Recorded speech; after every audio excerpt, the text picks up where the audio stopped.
தற்போதைய அண்மை செய்தியாக 9 மாவட்டங்களில் 1ஆம் எண் புயல் எச்சரிக்கை கூண்டு ஏற்றப்பட்டுள்ளது. இதுகுறித்து கூடுதல் விவரங்களுடன் இணைகிறார் எமது தலைமை செய்தியாளர் சிவா. வணக்கம் சிவா, உங்களுடைய கூடுதல் விவரங்களை சொல்லுங்க.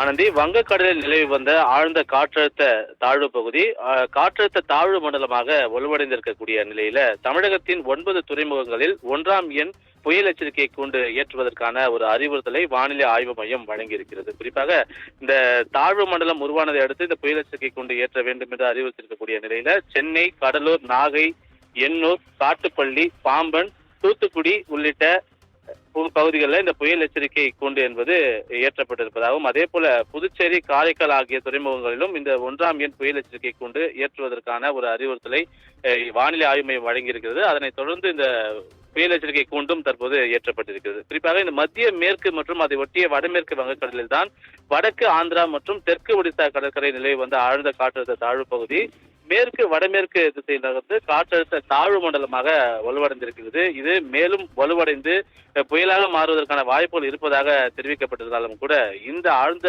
காற்றழுத்த தாழ்வு மண்டலம் புயலாக மாறுவதற்கு முன்பு கரையை கடந்தால் அது வடக்கு ஆந்திரா மற்றும் அதை ஒட்டிய தெற்கு ஒடிசா கடற்கரை பகுதியான விசாகப்பட்டினம், கோபால்பூர் இடையே கலிங்கப்பட்டத்திற்கு அருகில் இன்று நள்ளிரவில் கரையை கடப்பதற்கான வாய்ப்புகள் இருப்பதாக தெரிவிக்கப்பட்டிருக்கிறது.